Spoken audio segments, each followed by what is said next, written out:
Integridad y Sabiduría se complace en presentar desde Santo Domingo en la República Dominicana la 9ª sesión de la Conferencia Por Su Causa 2013. El poder de su palabra.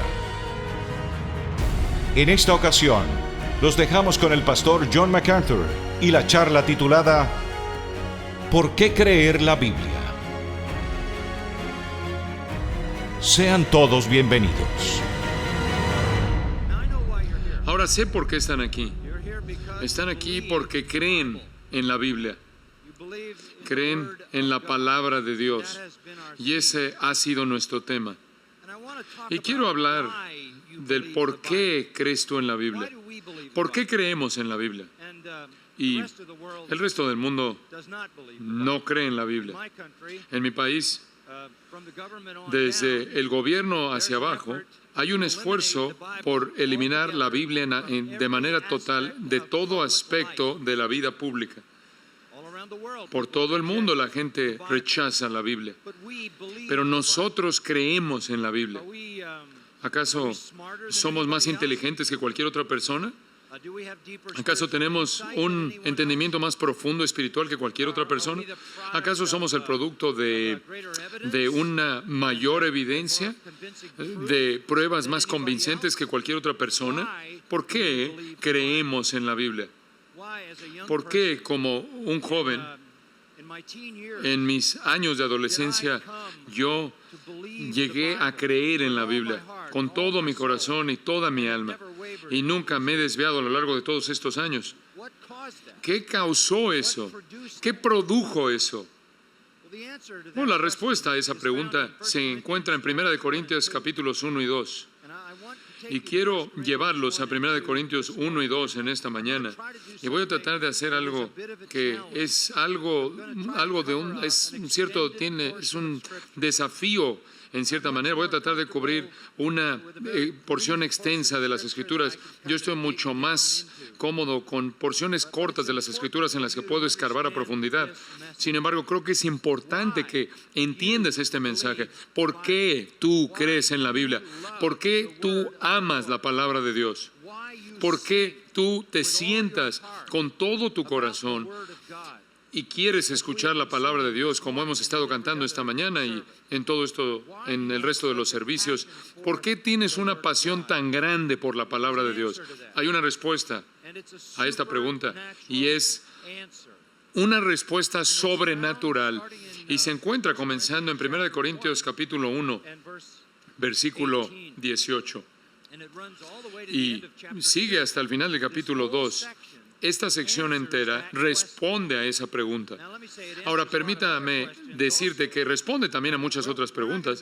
No vamos a poder responder a todas esas preguntas, pero creo que vas a ser inmensamente enriquecido y bendecido conforme ves este pasaje que tiene muchos versículos conocidos y frases conocidas, pero quizás por primera vez lo ves en su plenitud, en su totalidad. Ahora, en 1 Corintios 1 y 2, únicamente vamos a concentrarnos en 2 puntos. Punto número 1, ¿por qué la gente rechaza la Biblia? Punto número 2, ¿por qué nosotros aceptamos la Biblia? Eso se encuentra en este impresionante pasaje. El apóstol Pablo comienza con el tema de por qué la gente rechaza la Biblia. Ahora, simplemente para identificar de qué está hablando Pablo, él se refiere en el versículo 18 a la palabra de la cruz. Él se refiere al testimonio de Dios en este pasaje, y después se refiere a la sabiduría de Dios. La palabra acerca de la cruz, el testimonio de Dios y la sabiduría de Dios, todas son maneras de referirse a las Escrituras. Es la fuente del Evangelio que domina la Biblia, el Antiguo y Nuevo Testamento. Es el testimonio de Dios, como lo vimos a partir del Salmo 19 en nuestro mensaje de apertura, y es la sabiduría que es de Dios de arriba. Entonces, esa es la clave de esta sección. De hecho, la palabra sabiduría aparece muchas veces. Una y otra vez ves la palabra sabiduría. Y está hablando en gran parte, en la mayoría de las veces, de la sabiduría de Dios como se revela en las Escrituras, comparada con la sabiduría de los hombres. Entonces vamos a estar hablando de por qué los no cristianos rechazan la sabiduría divina. ¿Por qué rechazan el testimonio de Dios en las Escrituras? ¿Por qué rechazan el mensaje de Dios en las Escrituras, el cual es Jesucristo y Él crucificado? ¿Por qué hacen eso? Y voy a darte 5 razones. Y estas son razones muy importantes. En cierta manera se solapan una entre sí, se empalman, pero son muy importantes. Razón número 1. Rechazan la Biblia porque su mensaje es irracional. Su mensaje a ellos les parece ser irracional, no tener sentido. Observa el versículo 18. Porque la palabra de la cruz es locura a los que se pierden. Esa es la afirmación de apertura. Para la gente que está pereciendo, la palabra de Dios es insensata, locura. La palabra griega es moron. Es algo torpe, es absurdo, estúpido. La Biblia, para el incrédulo así la ven. Es locura, insensatez. No encaja, no agrada a la razón humana. De hecho, tratan la Biblia con menosprecio. La tratan con una falta de respeto.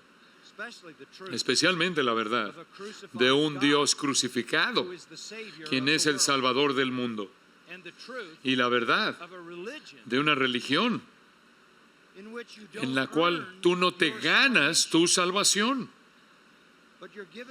pero se te da como un regalo gratuito de gracia. Todas esas cosas son aparentemente para un incrédulo de corazón y de mente algo irracional. Locura, insensatez. Ahora quiero que observen algo. Es locura a los que se pierden, a los que se están perdiendo en el griego. Esa es una categoría de personas. Estas son las personas incrédulas. Son las personas que están en el proceso de perecer. Van camino a la muerte y el infierno. Y para gente que está en el proceso de perecer, que está muerta espiritualmente y que estará muerta físicamente y que estará muerta eternamente, este mensaje es irracional, es inaceptable. Permíteme expandir en este punto, profundizar. Ellos deben creer. Ellos, ¿cómo van a creer que Dios vino al mundo? Que solo hay un Dios, no muchos. Que solo hay un Dios verdadero que vino al mundo como hombre. Era un carpintero en una ciudad, en un pueblo que se llamaba Nazaret, ahí en Galilea, un pueblo realmente de clase baja. Fue rechazado por su pueblo, odiado por su pueblo, fue torturado por su pueblo y después fue ejecutado por la voluntad de los judíos y las manos de los romanos. Y ese hombre, rechazado por los líderes de Israel, rechazado por la gente de Israel, es el Salvador del mundo. Eso no tiene sentido. No tiene sentido. Para los griegos, ¿qué Dios vendría al mundo y va a permitir que los hombres lo trataran de esa manera? Para los judíos, si Dios viniera al mundo, Él vendría triunfalmente y establecería su reino. Entonces, este mensaje de un hombre crucificado, que es Dios en la carne humano y que es el Salvador del mundo, es una tontería, es algo absurdo. En la ciudad de Roma hay una estatua muy antigua, es una estatua de una crucifixión y la he visto. Es un cuerpo humano crucificado de un hombre con la cabeza de un burro, de un asno.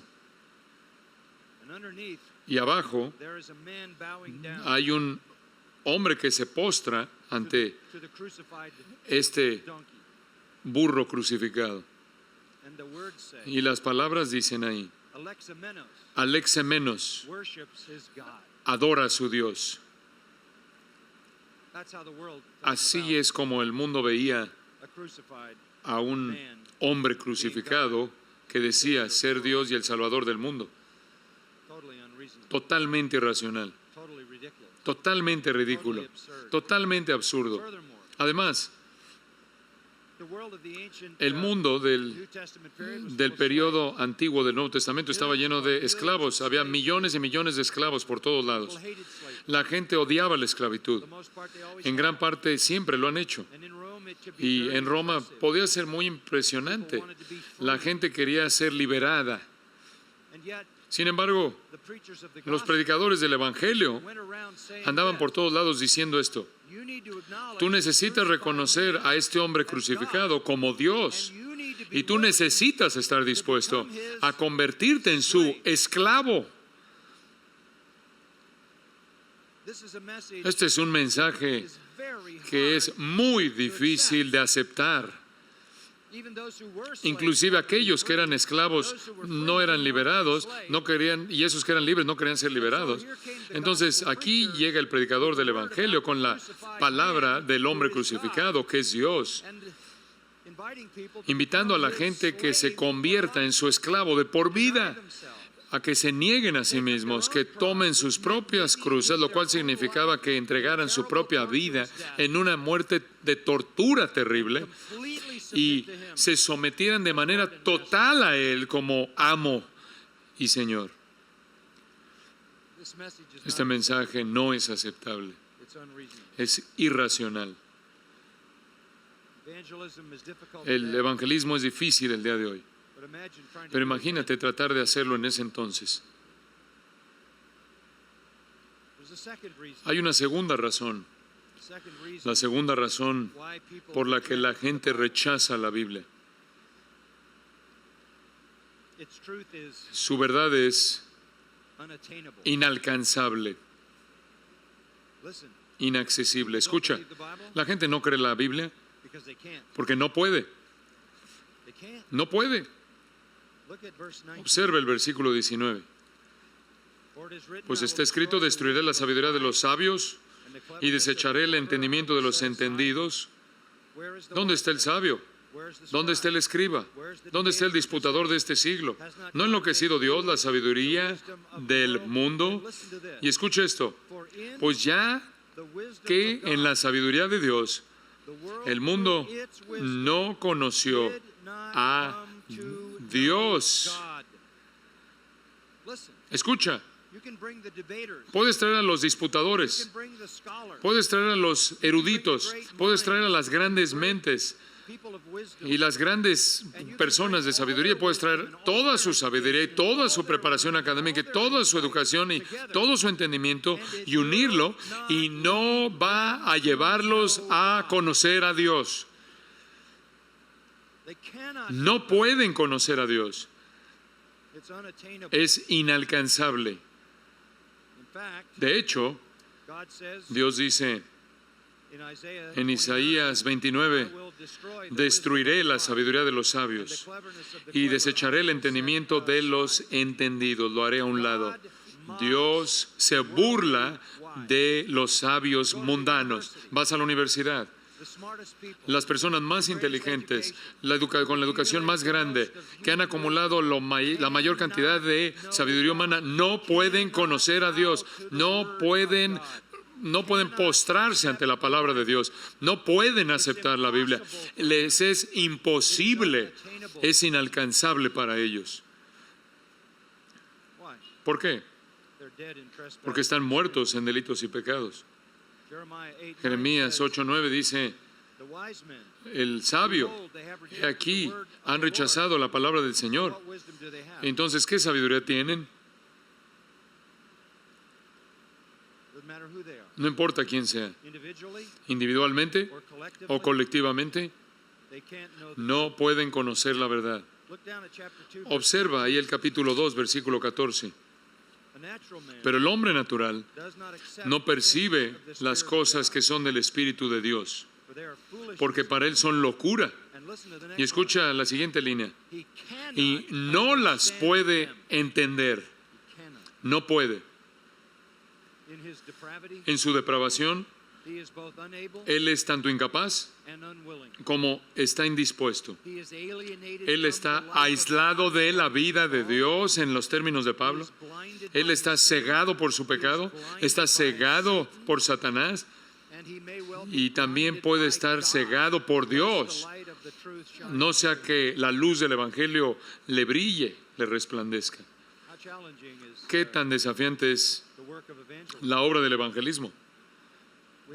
Tenemos que decirle a la gente acerca de un hombre crucificado, rechazado por su pueblo, rechazado por sus líderes, ejecutado por los romanos, y decirles que Él es el Salvador del mundo, y decirles que se van a ir al infierno para siempre, a menos de que con disposición se vuelvan los esclavos de ese hombre crucificado, quien, por cierto, se resucitó de los muertos y se convirtió el Rey de Reyes y Señor de Señores.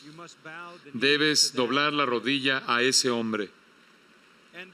Y después debemos decirle al pecador: no tienes capacidad natural alguna para aceptar este mensaje. No tienes capacidad de responder este mensaje. ¿Por qué? Porque estás muerto en tus delitos y pecados. Estás aislado, separado de la vida de Dios. Estás cortado, apartado de la verdad. Esa es la condición. Romanos 1 los describe con mayor detalle. Ellos creen que son sabios, pero son necios. No me importa lo preparado académicamente que esté un hombre, no me importa lo exaltado que esté, no me importa lo honrado que sea, cuánto el mundo piensa en su entendimiento y sabiduría, que ningún hombre por sí mismo, con su propia sabiduría, puede alcanzar la verdad. Entonces hago la pregunta: si vas a una universidad secular y te sientes a los pies de estos hombres, ¿realmente estás preparado? ¿Eres un hombre educado? ¿Una persona educada? Estás siendo instruida por personas que están en tinieblas. Te pueden enseñar matemáticas y ciencias naturales, pueden hablar de la historia, pero no te pueden enseñar nada acerca del mundo espiritual, acerca de Dios, acerca del futuro, el cielo, el infierno y sobre cualquier otra cosa acerca de la salvación. La verdad es irracional y es inalcanzable. Observe los versículos 22 y 23. Creo que podríamos decir una tercera cosa. Es increíble. Quizás otra manera de decirlo es lo que dijimos en el primer punto. No encaja con sus expectativas. Es inconsistente, incoherente con la manera en la que ven el mundo. Los judíos piden señales. Los griegos buscan sabiduría. Pero nosotros predicamos a Cristo crucificado. Para los judíos, ciertamente tropezadero. Y para los gentiles, locura. Ahí está. No es un mensaje creíble para los judíos. Los judíos esperaban un Mesías. Vino. Pero como vimos en Isaías 53, ellos un día van a testificar que no creyeron en Él, que no creyeron en el reporte que se les fue dado, no creyeron en el brazo de Dios manifestado en Cristo. Hubieron tantas señales que podemos decir que Jesús personalmente abolió la enfermedad y prácticamente el malestar durante los 3 años de su ministerio ahí en Israel. Tenía poder sobre la naturaleza, enfermedad, sobre los demonios, caminó sobre el agua, creó alimento. De hecho, hizo tantos milagros que el apóstol Juan cierra su evangelio diciendo: si todos fueran escritos, los libros del mundo no podrían contenerlos. Hizo señales, pero nunca fueron suficientes, porque Jesús no era el Mesías que ellos querían. No querían un Mesías sufriente, ellos querían un Mesías real, triunfante. La perspectiva mesiánica de los judíos era que el Mesías vendría y destruiría a sus enemigos, traería salvación a Israel, establecería el reino, la promesa del reino hecha a Abraham, David y los profetas, y con todas las promesas ricas hechas por Dios. Y Jesús vino y sufrió y murió. Esa es la razón, claro, por la que Él tuvo que explicarles a sus propios discípulos por qué el Mesías tenía que sufrir y morir. La idea de un Mesías que muriera, la idea de un Mesías que iba a sufrir, era algo imposible de creer para los judíos, increíble. Además, estaban esperando una señal diferente. ¿Qué tipo de señal estaban esperando? Una señal en los cielos. Ellos querían que la profecía de Joel se cumpliera. Ellos querían que la sangre se convirtiera en sangre y el sol dejara de brillar. Ellos querían señales celestiales. Y lo único que recibieron fue a un hombre crucificado.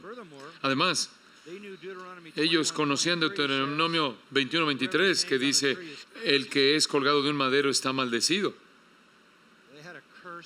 Ellos tenían a un Mesías maldito y ellos creían que Dios lo maldijo por su propio pecado. Pero como vimos en Isaías 53, Dios lo maldijo, pero por el pecado de ellos y de nosotros. Jesús no encajaba con las expectativas mesiánicas de los judíos. Tampoco encajaba con el retrato de un líder espiritual triunfal de los griegos. Ellos buscaban sabiduría. Ellos buscaban la sofía. Una sofía, eran ideas filosóficas, reflexiones complejas, metidos en laberintos exóticos, esotéricos, complejos. Les gustaba la oratoria, la inteligencia en el discurso público, y todo eso prácticamente les encantaba. Y aquí vino el predicador del Evangelio. Y venía ahí, de acuerdo con el capítulo 2, versículo 1, Pablo dice: no fui con excelencia de palabras o de sabiduría, pues me propuse no saber entre vosotros cosa alguna, sino a Jesucristo y a este crucificado. Y estuve entre vosotros con debilidad y mucho temor y temblor.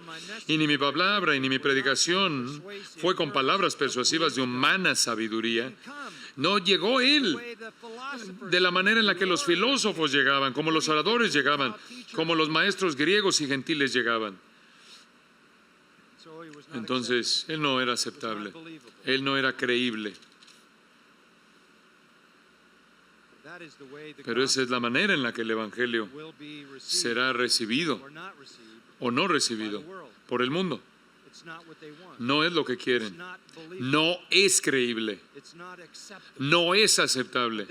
Pero de nuevo, no es alcanzable, porque no pueden venir al conocimiento de la verdad por sí mismos, inclusive cuando son confrontados con ella. ¿Cómo vence Dios esto? Porque esta es una gran resistencia al Evangelio. Tienen un mensaje inaceptable y un mensaje inalcanzable. Quizás Dios necesita escoger algunas personas muy poderosas y de alguna manera vencer la resistencia natural. Quizás Dios escoge identificarse con algunas de las personas más grandiosas, más poderosas, los educadores y filósofos más grandiosos, con los científicos más grandes. Y si ellos trajeran el mensaje, si tan solo ellos creyeran el Evangelio, algunos de los líderes del mundo, los gobernantes del mundo, algunos de los grandes escritores y pensadores, si tan solo ellos lo creyeran, quizás debido a que ellos lo creen, otras personas lo creerían. Pero Dios no hizo eso. Y este es el cuarto punto. Su gente son menospreciables. Su gente es menospreciable. Observa los versículos 26. Observa el versículo 26. Pues mirad, hermanos, vuestra vocación, que no sois muchos sabios según la carne. ¿Qué quiere decir eso? Por cierto, no muchos, es usado 3 veces aquí, no muchos, no sois muchos sabios intelectuales, la élite intelectual, no muchos, muy raro, ni muchos poderosos. ¿Qué quiere decir eso? Poderosos, grandes, gente grande, líderes influyentes, ni muchos nobles. Lo que eso significa de estirpe social, de grandes familias, de familias de dinero, familias poderosas. No, de hecho, versículo 27, sino que lo necio del mundo escogió Dios. Eso somos nosotros. El mundo nos ve. Y no somos los maestros élite del mundo. No somos las personas poderosas, grandes del mundo. No somos los que venimos de estirpe social, los que somos en la nobleza del mundo. Somos los necios, los no preparados académicamente, los no educados. Versículo 27 dice que Dios ha escogido lo débil. Entonces no somos los fuertes, somos los débiles. No somos los educados, somos los necios. No somos los nobles. Versículo 28, somos lo vil. Eso quiere decir, somos los parias de la sociedad, lo peor, la escoria de la sociedad. De hecho, la palabra es ageneis en griego. Eso quiere decir los de no nacimiento, los no nacidos, los que no tienen genealogía, los nadies. De hecho, finalmente llama a su pueblo, a su gente. Versículo 28, lo menospreciado, dice lo que no es. ¿Qué significa eso? No existimos. No existimos. Es un presente participio del verbo ser. Es lo más menospreciable que jamás le podías decir a una persona. Tú no existes. Tú no eres nadie. Y eso es como el mundo nos ve. El mensaje es tan difícil. Tratar de predicar a un hombre crucificado como el Salvador del mundo, rechazado por su pueblo, ejecutado por los romanos en la cruz. Trata de venderle esto a los judíos, que su Mesías y el Hijo de Dios es maldecido. Trata de venderle eso a los gentiles, que un Dios, una deidad vino al mundo y los romanos lo ejecutaron y se dejó que lo ejecutaran, y esa deidad es el Salvador del mundo. Eso no es aceptable, es increíble. No es creíble. Y después trata de decirle a la gente que si quieres ser salvo del infierno y ser librado de tu pecado, tienes que convertirte en su esclavo para siempre. Más vale que ese mensaje se ha colocado en la boca de algunas personas poderosas. Pero el Señor no hizo eso. Nos lo dio a nosotros. Y se burlan de nosotros. Y nos ven como si no existiéramos. nos tratan con menosprecio, nos repudian. Somos lo más bajo de lo más bajo. Hay un punto más. Bueno, si la mayoría de nosotros somos necios y débiles y viles y menospreciados y no somos nada, más vale que tengamos algún predicador poderoso. Alguien tiene que vencer esto. ¿Qué tal Pablo? Él es el poderoso el predicador más poderoso que jamás hemos tenido. Y escucha lo que les leí ahí en el capítulo 2. Así que hermanos, cuando fui a vosotros, cuando originalmente llegué a predicarles el Evangelio a Corinto, para anunciaros el testimonio de Dios, no fui con excelencia de palabras o de sabiduría, pues esta es la palabra de Dios, el testimonio de Dios. Pues me propuse no saber entre vosotros cosa alguna, sino a Jesucristo y este crucificado. No hubo inteligencia ahí, no hubo palabras persuasivas de humana sabiduría. Él llegó con debilidad, con temor, con temblor. Impresionante. Ningún poder personal. De hecho, en 2 Corintios 10:10 decían acerca de él, su presencia es menospreciable y su palabra menospreciable. La presencia corporal débil y la palabra menospreciable. Entonces el quinto punto es, sus predicadores son inaceptables. Estuve en CNN, en las noticias una noche, con un falso maestro hindú, quien también es un cirujano de corazón. Su nombre es Deepak Chopra, quizás han oído de él. Y tuve algunas conversaciones muy interesantes, pláticas interesantes con él. Él cree que él es Dios. Entonces, es un problema, porque él es muy bajo de estatura. Es difícil ser Dios si eres un chaparrito. Entonces, él siempre los hacía subir la silla, para que por lo menos estuviera tan alto como yo, porque yo no soy Dios. Estábamos platicando, tuvimos una discusión ahí, un diálogo, y dijo, claro, esto fue fuera de cámara, claro que tú no podrías entender nada de esto. Y dije, bueno, de hecho, lo entiendo, escribí un libro acerca de eso. Y tengo uno aquí. Me gustaría regalártelo. Y me vio, y esto es lo que dijo. Yo nunca leería nada que tú hubieras escrito.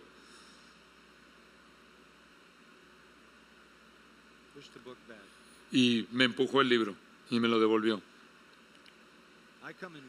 Yo vengo en debilidad, vengo en temor por la tarea que tengo como predicador. Yo vengo con temblor. La gente me dice, ¿te pone nervioso cuando predicas, antes de predicar? No son los nervios de una actuación. No es estar nervioso porque tienes que llevar a cabo una actuación y por eso estás nervioso delante de los hombres. Mi temor no está dirigido hacia ustedes. Mi temor está dirigido hacia Él, a quien doy cuentas.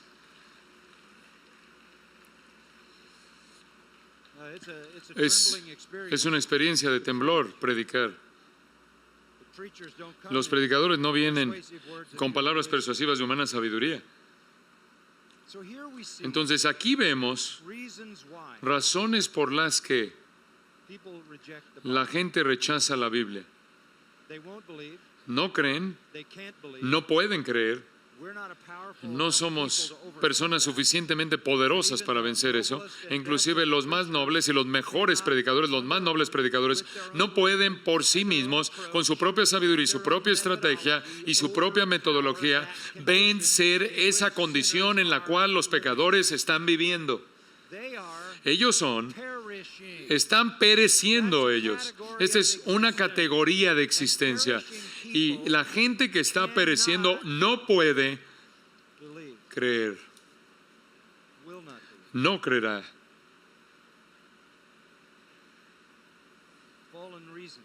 La razón caída, el pensamiento corrupto, la oscuridad natural, las tinieblas naturales, la ceguera satánica, el aislamiento divino, no pueden creer, no creen, no quieren creer, ni creerán.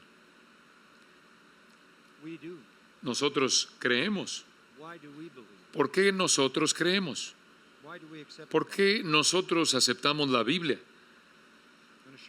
Les voy a mostrar.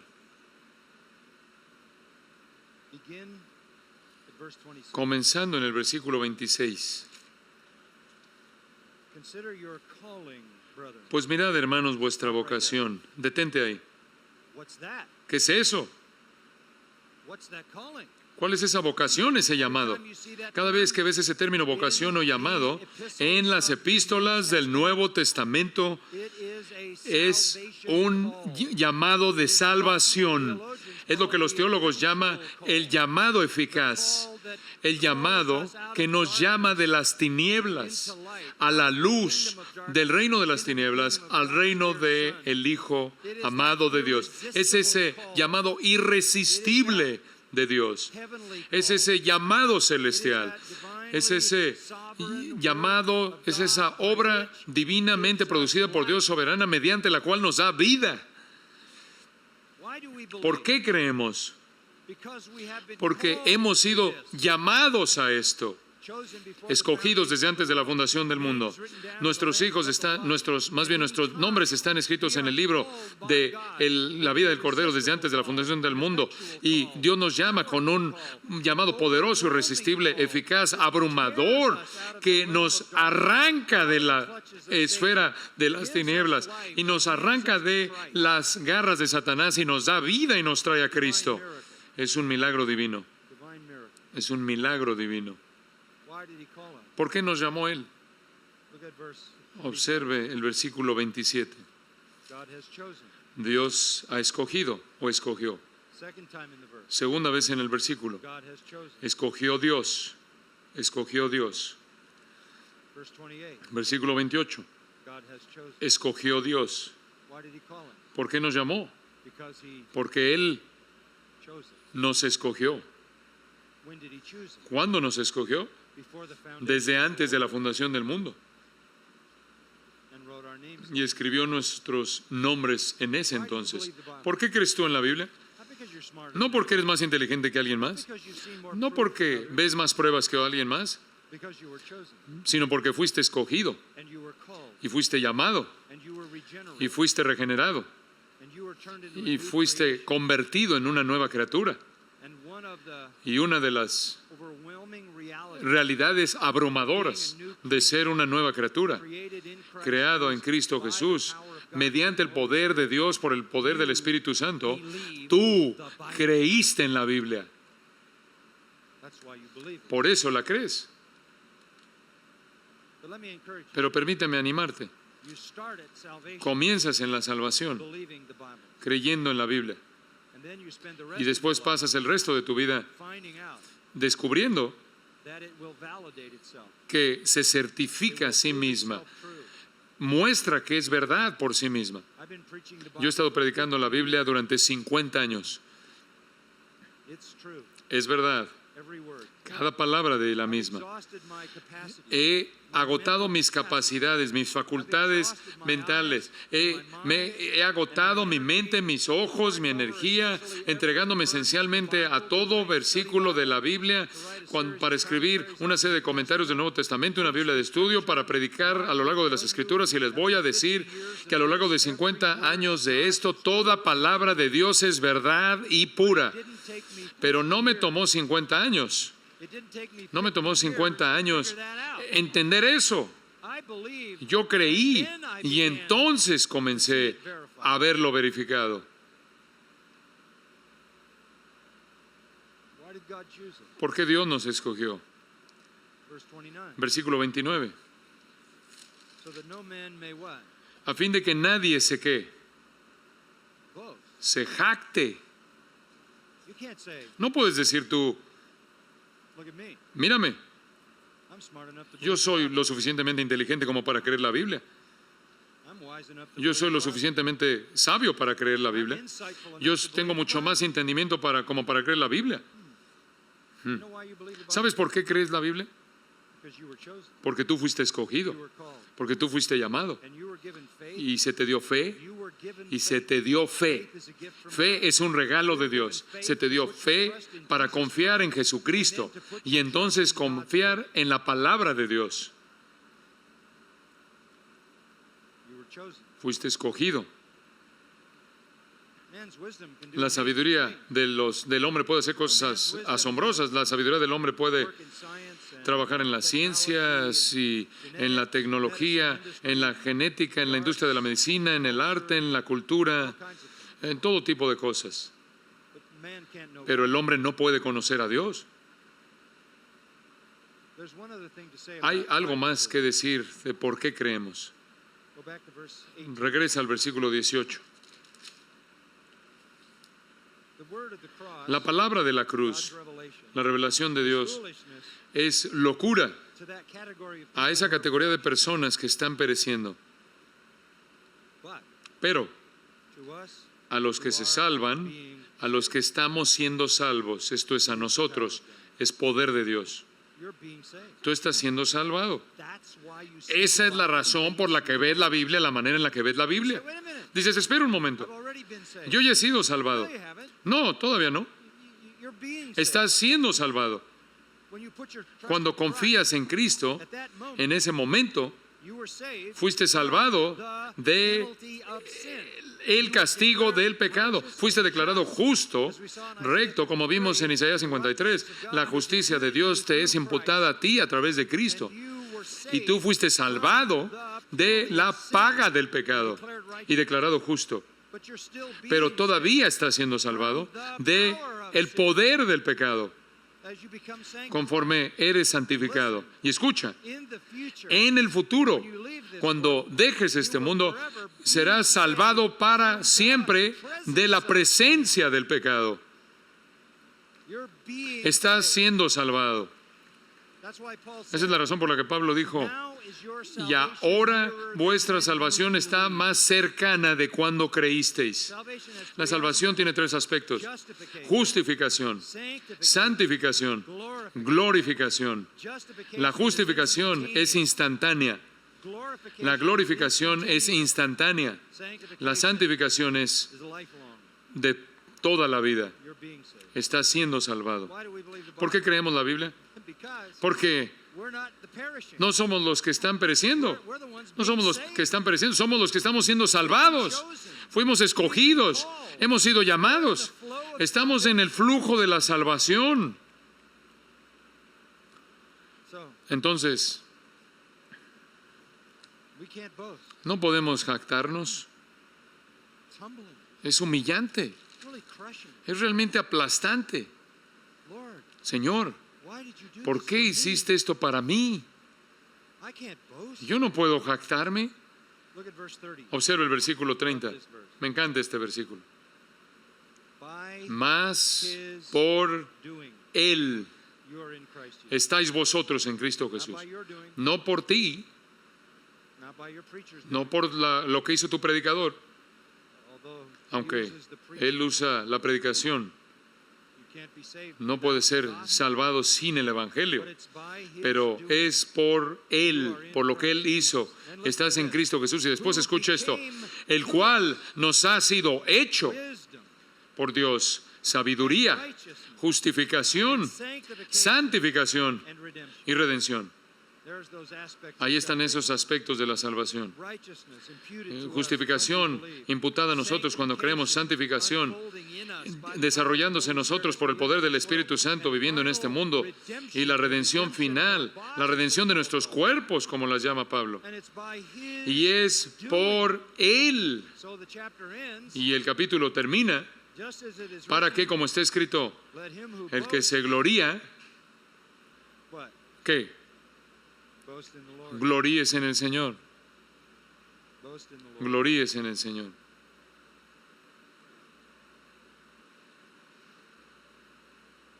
Paul preached, Pablo predicó, but he didn't preach pero él no predicó persuasive words of human palabras wisdom. persuasivas de humana sabiduría. Why? ¿Por qué? Because verse 5 Porque el chapter 2, versículo 5 del capítulo he 2, did not él no expect esperaba que su fe would rest, estuviera fundada en la sabiduría de los hombres, but on the power. sino en el poder de Dios. The only reason you believe La única razón por la que tú crees la Biblia, you were chosen, fuiste escogido, you were called. fuiste llamado, The power of God el came poder on de you, Dios vino sobre ti and by his y doing, por Él, you were placed por lo in que Él Christ, hizo, fuiste colocado en who Cristo, became to you quien se volvió para ti sabiduría. Let me tell you something. Permíteme decirte algo. You're the most important people Tú in the eres world. ustedes son las personas más importantes en el mundo. You understand the truth. Ustedes entienden la verdad. We're scorned. Somos menospreciados. La gente se burla de nosotros. Se nos trata como los más bajos de lo bajo.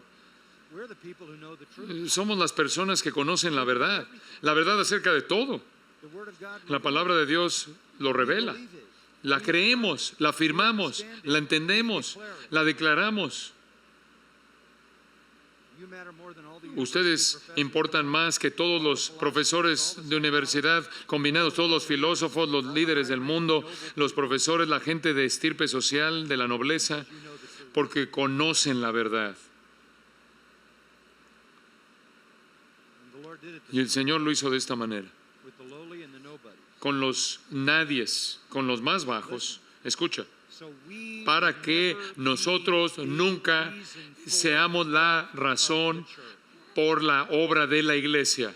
The church can never be explained. La iglesia nunca puede ser explicada en términos humanos, Can only be explained solo puede ser explicada en by the términos power of God. del poder de Dios.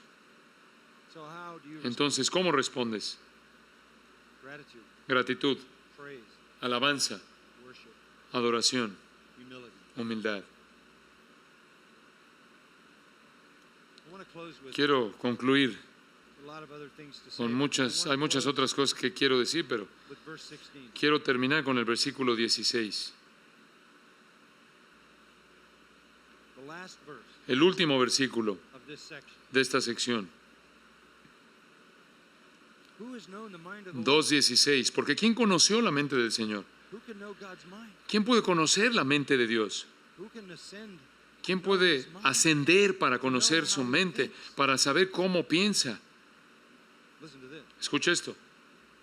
We have Mas nosotros tenemos the mind of Christ. la mente de Cristo. What? ¿Qué? What does that mean? ¿Qué quiere decir eso? Let me tell you what it doesn't Te voy a decir lo que no quiere decir. mean. It doesn't mean No quiere decir that you're supposed to chase que around debes perseguir y tratar de entender what the Lord would qué es like lo que you el to do. Señor quiere que hagas. It's not that you can- No es que you try to puedes tratar de discernir su voluntad en este asunto o aquel asunto, con quién te casas, a dónde vas, dónde trabajas, decisiones que tomas. A eso no se refiere. What does it mean you have the mind ¿A of qué se refiere que tenemos la mente de Cristo? Christ? Tell you what it means. Te voy a decir lo que significa. You have the Bible. Tienes la Biblia. Those are his thoughts. Esos son sus pensamientos. You know how Christ thinks. Tú sabes cómo piensa Cristo And he thinks exactly y Él piensa exactamente igual que piensa el Espíritu Santo y exactamente igual que piensa el Padre. Is that a privilege? ¿Ese es un privilegio? I mean, look around you. Mira a tu alrededor. Aquí en la República Dominicana y en todo el mundo la gente está buscando por todos lados. No tienen idea alguna de lo que está pasando. No tienen idea de lo que Dios piensa. No tienen idea de cómo existió la humanidad en el universo y cómo terminaremos y todo lo que tiene que ver con la historia, todo lo que tiene que ver con la historia humana. No tienen idea de cómo interpretar los eventos de la vida humana y la realidad de la vida. Ni idea. Nosotros sí. Everything. Nosotros sabemos todo. That the mind of Christ Lo que la mente de is Cristo placed in this ha colocado en este libro. What a privilege. Qué privilegio. When I read this book, Cuando leo este libro, Christ is my teacher, Cristo es mi maestro, sharing his mind, compartiendo su his mente, thoughts, sus pensamientos, su voluntad, su propósito, sus planes with me. conmigo. What an ¡Qué honor! In the ancient world, there En el were mundo slaves antiguo habían esclavos who were quienes working in Caesar's estaban palace. trabajando en el palacio de César, They served the Caesar. servían al César They were pretty y high-ranking slaves, eran esclavos de alto rango, muy alto rango. and they were close to him. Some of them Y were very estaban close. cercanos a él, algunos de ellos estaban muy cercanos a los Césares. He would confide Eran muy cercanos y el César tenía confianza en ellos. Conocían sus pensamientos, conocían sus actitudes, sus Though planes. they were slaves, Aunque ellos eran esclavos íntimos, amigos íntimos del César. Jesus said to his Jesús le disciples dijo a in sus John 15, discípulos en Juan 15, "No longer do I call you merely ya no slaves. os llamaré a ustedes meramente esclavos, I call you friends." los llamo amigos. And what is the difference ¿Y cuál es la between a slave diferencia entre un esclavo y un amigo? and- Jesus said this, Jesús dijo esto, because I'm going to tell you porque les voy a decir everything. todo. Yes, Sí, Jesus is your master, Jesús es tu amo and masters don't have y to los tell their amos slaves no le tienen que decir a sus esclavos nada, but you're also his pero tú friend. también eres su amigo. Let me go further. Permíteme dar un paso más hacia adelante. You're his son, Eres su hijo, his daughter, su hija, and he has y disclosed Él the most te intimate descubre truth, las verdades más íntimas de all glorious, su plan holy, todo glorioso, santo, de su mente santa, gloriosa, perfecta a what ti. this book is. Esto es lo que este libro es. If you love this book, Si tú amas este libro, you're part of those eres who are parte being de saved. aquellos que están siendo salvos. If you have no interest in Si this no book, tienes interés en este libro, you are tú eres, among those tú estás entre aquellos who are perishing. que están pereciendo.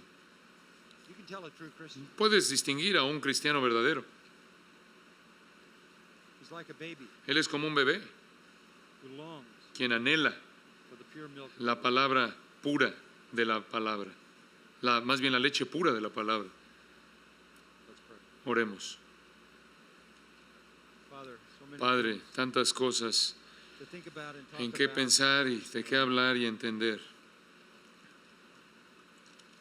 There have been many words spoken Han habido muchas in palabras these wonderful days. que se han dicho en estos maravillosos We know días they will all not be, y sabemos que no todas serán recordadas, but seal pero the séllalas, most important things sella las cosas más importantes en nuestros corazones and move us closer y to Christ's acércanos a la semejanza a Cristo because of these days together. debido a los días que hemos disfrutado juntos. May there be fruit Que haya fruto that remains, que permanezca flourish. y florezca We'll give you all the y te daremos toda la gloria. En el nombre de Cristo. Amén.